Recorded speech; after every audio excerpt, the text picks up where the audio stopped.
अस्सलाम वालेकुम। कैसे हैं आप सब? मेरी थोड़ी सी तबीयत आज खराब है। गला खराब है, बुखार हुआ है। इंशाल्लाह आज हम ये चैप्टर जो है वो कवर कर लेंगे। कल तक हमने जो है वो डेफिनेट इंटीग्रल और एरिया अंडर द कर्व पढ़ लिया था। सेम उसी की एप्लीकेशन है। क्या एप्लीकेशन है? Application of definite integral. Definite integral जो है वो कहाँ कहाँ यूज होता है। Here we shall give some more. Here we shall give some examples involving area bounded by the curve and the x-axis. ये देखें, ये जो है ये x-axis है हमारे पास, ये कर्व है 4 - x² की कर्व है। अब इसकी लिमिट आप खुद देख सकते हैं। लिमिट हम ऐसे ही फाइंड करते होते हैं अक्सर, उसको 0 को इक्वल पुट करके माइनस प्लस माइनस 2 आ गए। तो लिमिट क्या हुई पहले, क्योंकि फंक्शन इधर से पहले यहाँ तक जो है, यहाँ तक इंक्रीजिंग है फिर डिक्रीजिंग है। तो हम क्या करेंगे, इसको हम ब्रेक भी कर सकते हैं। कुछ इसमें ब्रेक नहीं किया, कुछ ऐसे फंक्शंस हैं जिसमें जो है वो नीचे से ऊपर की तरफ ग्राफ जा रहा हो ना, नेगेटिव एक्स एक्सिस से पॉजिटिव एक्स एक्सिस की तरफ, तो उधर जो है हम लिमिट्स ब्रेक करते हैं। इसमें तो ब्रेक नहीं किया, -2 से 2 लिमिट ली, सिंपल उसको क्या कर दिया, डेफिनेट इंटीग्रल ले लिया, ये हमारे पास एरिया आ गया। कल मैंने आपको बताया था जो डेफिनेट इंटीग्रल हमारे पास होता है वो एरिया अंडर द कर्व होता है। सिंपल वही बात है। Find the area bounded by the curve and the x axis, same वही चीज, एरिया फाइंड करना है। लिमिट्स जो है वो क्या है, इसको जब इक्वल टू 0 पुट किया तो हमारे पास लिमिट्स आ गई इसकी।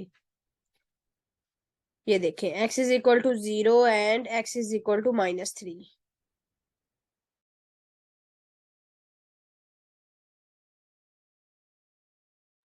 अच्छा जी, यहाँ से हमारे पास limit x is equal to 0 और x इज इक्वल टू -3 आ गई। हमने ये लिमिट्स ली, इसको इंटीग्रेट किया, सिंपल हमारे पास एरिया आ गया। Find the area bounded by, ये भी सेम वही चीज है, उसको 0 के इक्वल पुट करके। अब ये देखें, उसमें लिमिट्स क्या है, -2 से, ये देखें -2 से इसको जब इक्वल टू 0 पुट किया, x इज इक्वल टू 0 आ गया और x इज इक्वल टू +-2 आ गया। The curve cut the x axis at -2 0 0 0 and 2 0। Curve जो है ये हमने ड्रा किया, ये x एक्सिस को 3 पॉइंट्स पे कट कर रही है, ठीक है। तो अब हमने क्या करना है, सबसे पहले हमने क्या किया, हमने ये नहीं करना कि -2 से 2 तक लिमिट ली, ये नहीं करना, क्योंकि ये पॉजिटिव से नेगेटिव में इधर चेंज हो। ये देखें, ये graph above the x axis है, ठीक है ना, ये वाला ऊपर वाली जो कर्व है ये वाली, और ये जो है बिलो द एक्स एक्सिस है। पहले -2 से 0 पे इंटीग्रेट किया, उसका एरिया फाइंड किया, फिर जो है हमने क्या किया, ये फंक्शन ये देखें, for f of x less than equal to 0, for 0 less than equal x less than equal to, ये जो है अगला फंक्शन वो क्या है, बिलो द एक्स एक्सिस है। तो हमने क्या किया, इसको माइनस में कर दिया। बिलो द एक्स एक्सिस है ना, हमने कल पीछे पढ़ा था, आपको याद हो कि area above the x axis होगा तो पॉजिटिव होगा, बिलो द एक्स एक्सिस होगा तो उसके साथ नेगेटिव का साइन आएगा। सिंपल वो चीज की है। उसके बाद दोनों का एरिया जो है वो ऐड कर दिया है। एरिया इन फर्स्ट क्वाड्रेंट, जो फर्स्ट क्वाड्रेंट में लिमिट आएंगे जस्ट वही लेंगे हम, उसके अलावा कोई भी नहीं लेंगे। ये देखें, ये देखें, यहां से देखें, ये है फर्स्ट क्वाड्रेंट में एरिया, यहां से यहां तक ये फर्स्ट क्वाड्रेंट में एरिया है। तो लिमिट्स जो भी आए हमने 0 से, ये देखे अगर इधर से देखे तो ये 1 से अबव कुछ लिमिट आएगी, -1 से अबव, लेकिन फर्स्ट क्वाड्रेंट में बोला है तो हमने 0 लिया और इसको जो है 1 तक इंटीग्रेट करके इसका डेफिनेट इंटीग्रल लेके एरिया फाइंड कर लिया। ये सभी क्वेश्चंस जो हैं वो ऑलमोस्ट इसी तरह के हैं। Differential equations, an equation containing at least one derivative of the dependent variable, ऐसी इक्वेशन जिसमें डेरिवेटिव इन्वॉल्व हो जाए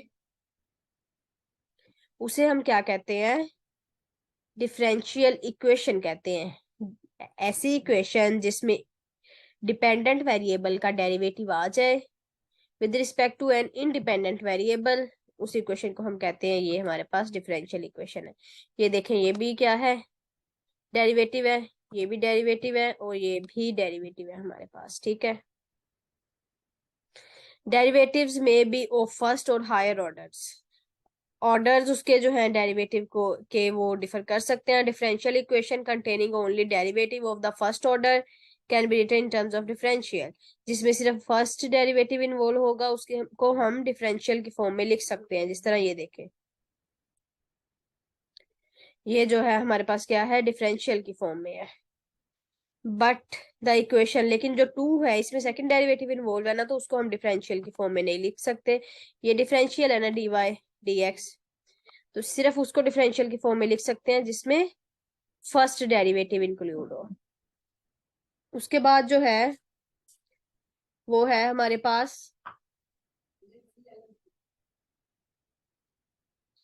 नेक्स्ट, हमारे पास क्या है, ऑर्डर। ये हमने जो है वो मैथमेटिकल मेथड में भी करना है। Order, order of the differential equation is the order of the highest derivative in the equation. जो हाईएस्ट डेरिवेटिव होगा इक्वेशन में, उसका जो ऑर्डर होगा उसे हम कहते हैं, ये क्या है, हाईएस्ट डेरिवेटिव होगा उसे हम कहते हैं, ये इस इक्वेशन का ऑर्डर है, ठीक है ना। जैसे ये देखें, हाईएस्ट डेरिवेटिव क्या है, 2 है, तो इस इक्वेशन का ऑर्डर क्या है, 2 है। अगर उसका ऑर्डर जो है 1 होगा तो उसे हम कहते हैं फर्स्ट ऑर्डर डिफरेंशियल इक्वेशन, ठीक है। लेकिन अगर 2 में देखें तो ऑर्डर 2 है, तो second order differential equation, third order differential equation, इसी तरह हम आगे से आगे बढ़ते जाएंगे। Solution of a differential equation of first order, first order की जो डिफरेंशियल इक्वेशन है उसका सोल्यूशन हम कैसे लेते हैं।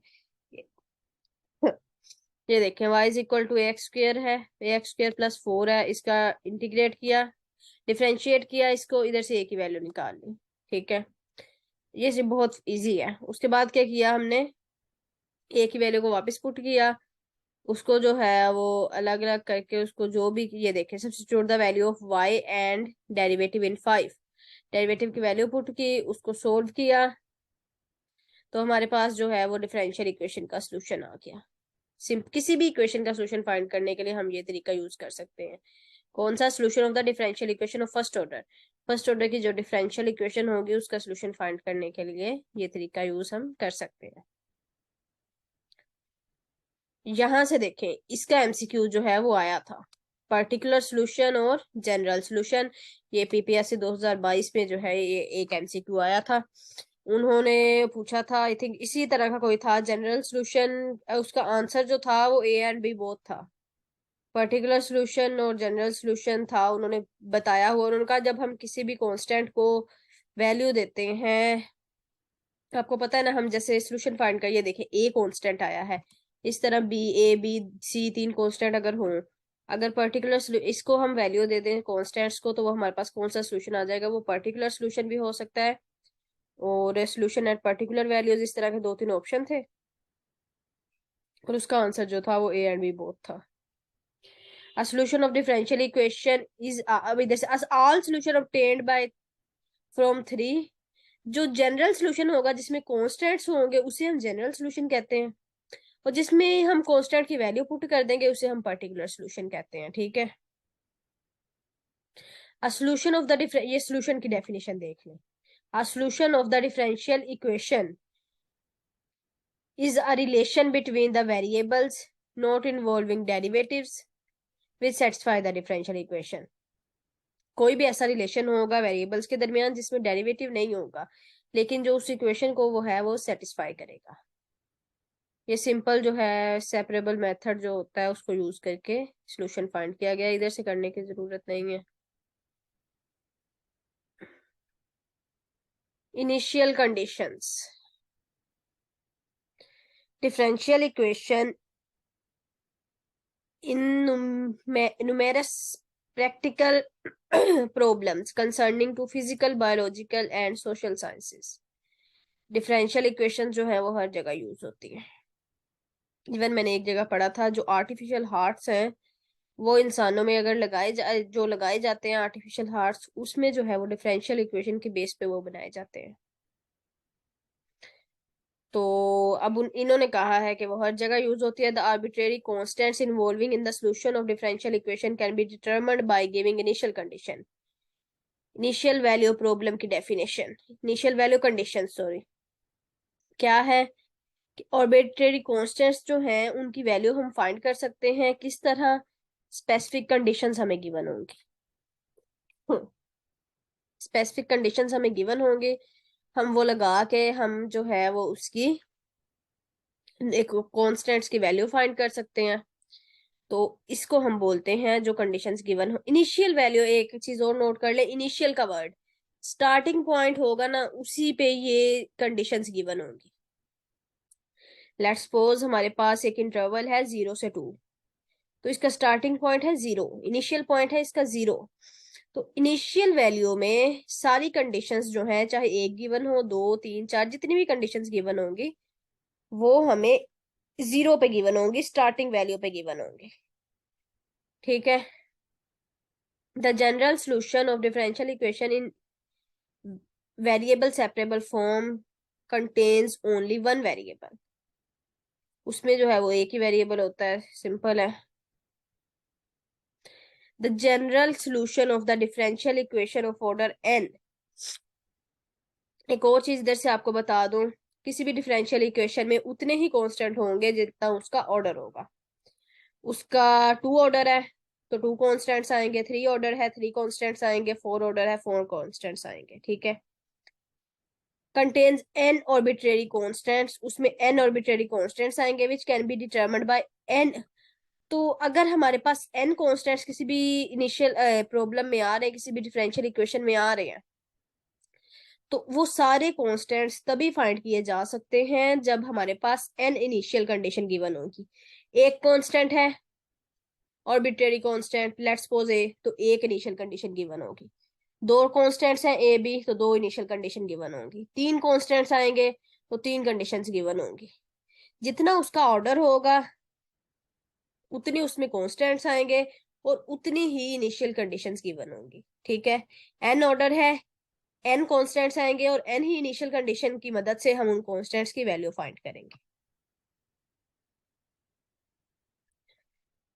ये वाला सेक्शन मैंने तैयारी के दौरान छोड़ दिया था, मैं तो अब पढ़ रही हूँ ये।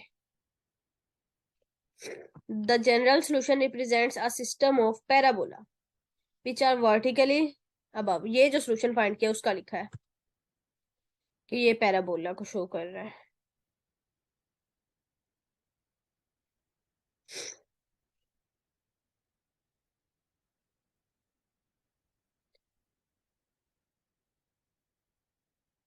अच्छा जी, मुझे लगता है यहाँ तक हमारा जो है वो चैप्टर कंप्लीट हो रहा है। अगर किसी को कोई इशू है तो वो पूछ सकता है।